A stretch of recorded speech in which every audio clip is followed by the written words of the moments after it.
I am.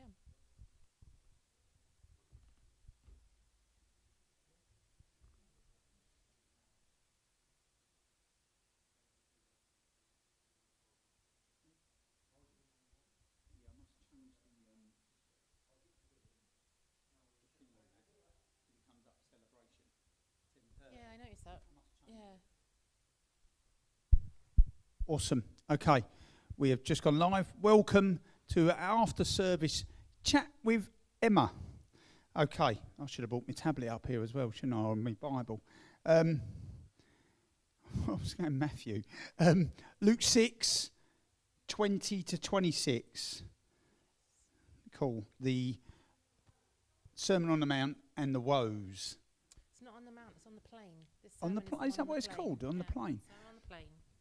Is that on? I don't think it is. Oh Yeah, you're on. Actually talking. Yeah, it's, the game's down low. I need to turn them up a bit. But yeah, no. We preached through Sermon on the Mount and took week by week sort of thing quite a few years ago. And when we looked at it, it was that just seemed to work together, didn't it? Because otherwise you end up labouring it. As well, yeah, you labour the point. But I like, because if you would have seen, I was in and out of the service, into the PA box and then out of rooms.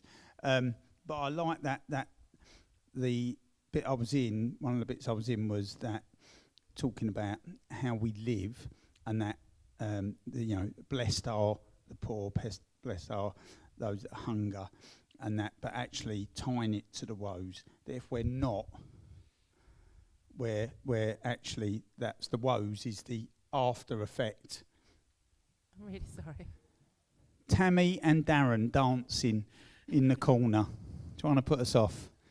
And it worked. Yeah, pairing them up. Well, because they do pair so well. Yeah.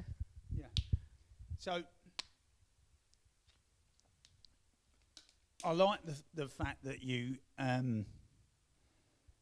when you was talking about that, and actually saying, that there's nothing wrong with earthly riches. There's nothing wrong with having a good car, good house, good job, good pay, money in the bank.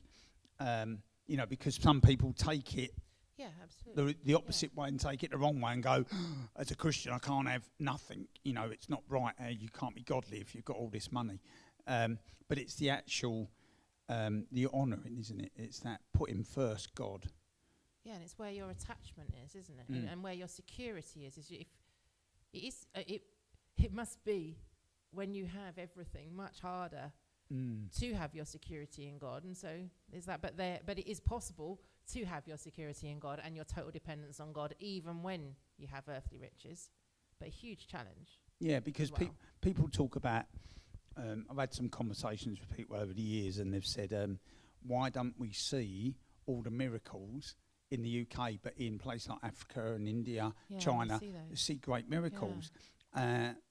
Is that then because of the need?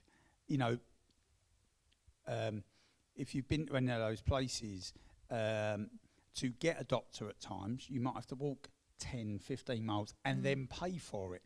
Where here, with NHS, and how many I can't remember how many doctors, surgeries, dentists, big hospital in our town, which most people could walk within, even if it was 40 minutes coming from the other end, you could get there, and doctors are normally within 10 minutes. So I like that, because then that whole thing of it's our self-reliance, I suppose, that we have on it. You know what I mean? That I can do it. I've got it. I think particularly for us in the West, that's really, really, it's a real challenge for us, isn't it? Because otherwise, because we feel like we can get by. And I think it's interesting that the biggest crisis that we are having in the West is a mental health crisis, because maybe our physical needs can be met, and so we feel like we can get by without a dependence on God, but actually, spiritually and mentally, we can't. I going back to what you said a minute ago, that must be then hard in that sense if you've got everything. Yeah. If you've got everything, maybe even you're a top physician on tons of money, as you know what I mean, in that sense, one of these so high up actually you have no need, and it's, I suppose that comes down to then that focus, isn't it, all the time, that God's got to be the focus. You know, God's got to be that focus to, not for your needs, not for your wants, but God's got to be that focus generally in life. It's got to be that way, isn't it? Do you know what I mean? Whether you've got something or not, Yeah. God's got to be that focus. Because we go secondly. I think that's also where I thought, where Guzak was talking about a real spiritual poverty. Maybe there's a realisation, actually, I may have got all the stuff, but actually I come as impoverished as anyone when I come before God, because I have nothing spiritually to offer God. Yeah. It's what God offers me. Yeah. And that's, coming in with that humility and that acknowledgement that actually stuff here is temporal and cannot be relied upon. Yeah. It could be taken away in the blink of an eye, whereas God is eternal and cannot ever be taken away. Yeah, no, and you know, because that has to go into our giving as well. That whole thing of, you know, people, when it comes to giving, they'll be like, oh, but it's 10%. But actually, the 90% that we get to keep, that God says, well, I don't want that. Yeah. I just want that first, that give to me. Do you know what I mean? Although we believe in generosity above 10%, but in that sense of that legalist, do you know what I mean? Whichever way you look at it, it's that giving to God first, isn't it? Yeah, it is. And actually, it can be quite an exciting, honourable thing, I think, when you receive your paycheck, that the first thing you can do. I know everyone chooses differently. Some people put it in an envelope, bring it to church, everything else. But for me, it's always like, it's the first thing I want to do. And actually, when I miss that, like a couple of times, and go, you know, I forget for a couple of days, I've been paid. Not that I forget extra money in my account. I don't, but it's like, actually, no, this is my first offering. This is my first decision on payday. That's my first thing to do, because that's honouring God. That's doing what's required. Yeah, because it's easy to fall out of that, isn't it? It's easy to fall out of all of that, actually, of just putting God first, of just being, you know, we're busy all week in the office or the houses or whatever's going on, supermarket, you know, everything. It's just a continual thing, isn't it? Just stuff keeps going on, and actually, it could be quite easy to just get on with it, just to do, and it's good to do, but so often we need to be as well, you know. Take that time to actually, why are we doing it? We're doing it because God's called us to it. Well, that's why I wanted to include those preceding verses to look at before this. Yeah. Before this sermon, Jesus spent all night with God. Yeah. And that's so, because I don't know, I'm a person who likes to be busy, and I'm guilty of, on so many occasions, the not before this. Yeah. You know, and actually, you know, that's crazy, because that's coming into situations, that's doing stuff totally ill-equipped. You know, Jesus constantly, I'm loving this Luke thing, because you just see, I seem to, every time I've spoken in Luke, it seems to be going, before this, he spent time with God, before this. Yeah, it's interesting, because in Matthew, at the beginning of Sermon on the Mount, it says that Jesus, if a rabbi sat to speak, it meant it was of utmost importance. And in Matthew, at the beginning of the sermon, it says that he sat.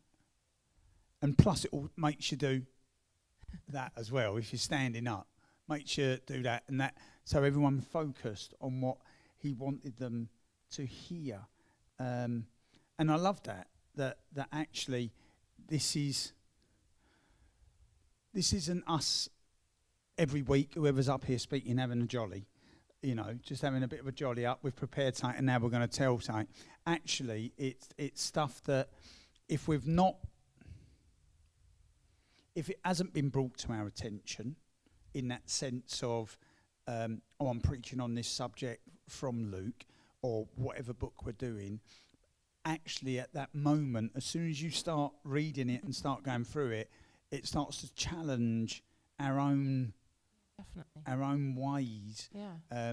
And so what I love then is actually, even if it's something you've never thought of before, when you go to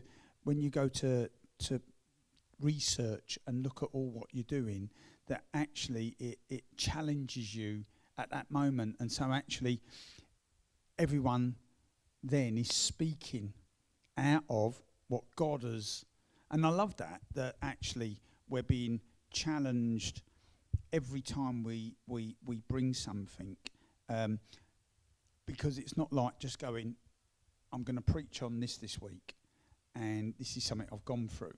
Actually, this is because we're doing series and stuff like that, we might not have realised we've faced something, and then actually just bringing that, and it's good.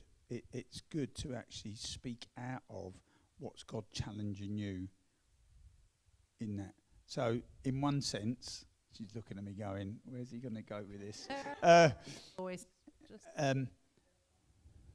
What has God challenged you or spoke to you about during your prep for this? I think that looking at... Okay. Oh no, I'm back. I'm back. I think I need to not touch the wire. Okay. I think this came at an incredibly apt time because, as most people know, we opened another house not very long ago. So we now have 3 houses, which doesn't sound like a huge number, but when you go from 4 people to up to 12 people, that's a big jump. And actually the jump that's also happened in terms of work has been in terms of the maybe level of support needs that different people have within the houses.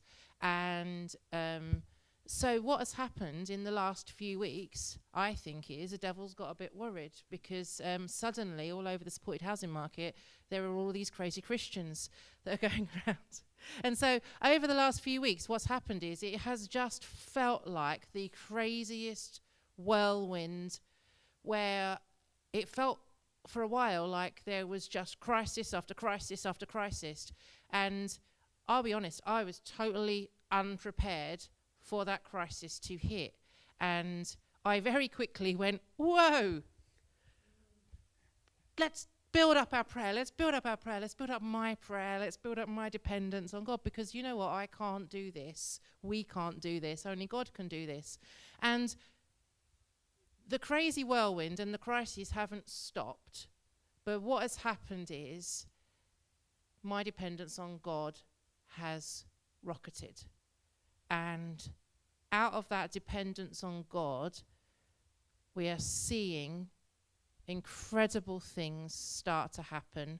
And in terms of, and I don't feel overwhelmed by the crazy whirlwind. If I had sat here 3 weeks ago, I would have been overwhelmed by the crazy whirlwind. And so just preparing this out of that experience, you kind of go, yeah, of course. Of course. We cannot do anything in our own strength. Yeah. We are spiritually poor. We need to be hungry. We need to not care what people call us. We need to weep and we need to grieve and we need to come alongside the brokenhearted. So it just really spoke to me really personally on a just journey of where I've been over the last few weeks and continue to be daily. Yeah. No, yeah, that's cool. It brings with that then a sense of urgency, doesn't it? Absolutely. That not urgency and panic and, oh, I've got to get this done, but that urgency of, one, we need to get it and do what we should and have that reliance on God. So it becomes urgent that there's that reliance for all the team, isn't it, as well, for all of us, you know, every one of us. Because even though there are certain people that work under homes and do the houses and look after the guys, actually it affects each and every one of us in that sense of we'll all deal with someone, we'll all come across someone, we'll all talk with someone. And so there is that urgency for all of us, you know, to just rely on God, because there's no way we can do any of it. You know, we can't do life without that real reliance on God.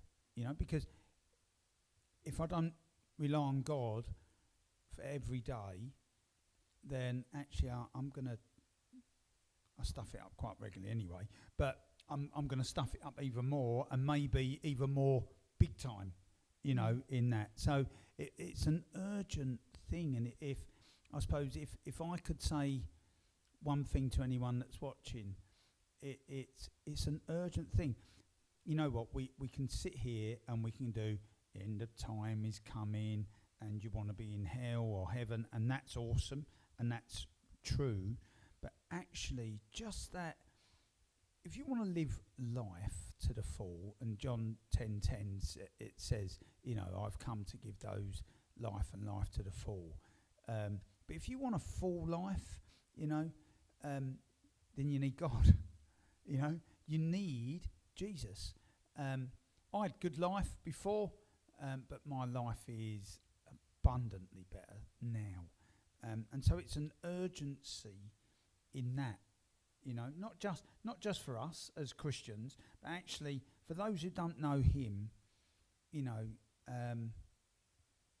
what? If you want the best life ever, then you have to take yourself off the throne and put God on the throne, because He created us, He designed us, He's destined us, and we need Him to make our life not sustainable, because He didn't send us here to be sustainable. He sent us here to thrive, because sometimes sustaining something is surviving, but to thrive. And so it's an urgent thing to get God, you know, to have your focus on Him. Yeah, I think. Sorry. Yeah. Yeah, I just went off on a little thing, but it's true. And I often think, I say this to Daz a lot, I wouldn't want to live one day without God. I can't imagine how it is to live a day without God now. I wouldn't want to go back there. Yeah, no, absolutely. If there's any questions, we're going to wait a moment and see if there's any questions. If not, we're going to sign off, and Tam will take us off air in a second. Just give us a modo. No more dancing. So if you've got any questions, please type them in, and we'll answer them. Or maybe you have a question and you want to send it as a message to Restore Church on Facebook, or you could send it an email. Send it to me. Send it to Stuart. That's Stuart @restorechurchboston.co.uk. Yeah, any questions, and we will answer them as best we can. So we're just going to give it a moment. If there's nothing, would you pray, Em? And then we'll close up. Father God, we just come before you because you're awesome, and you're amazing, and you're wonderful, and we want to hunger for you. We want to thirst for you. We want to depend on you entirely. And so, Lord, we just commit ourselves and this week and our families to you. And Lord, we just say, let everything this week be done for your glory. Amen. Thanks for joining us or watching it later, and we'll see you soon. Cheers.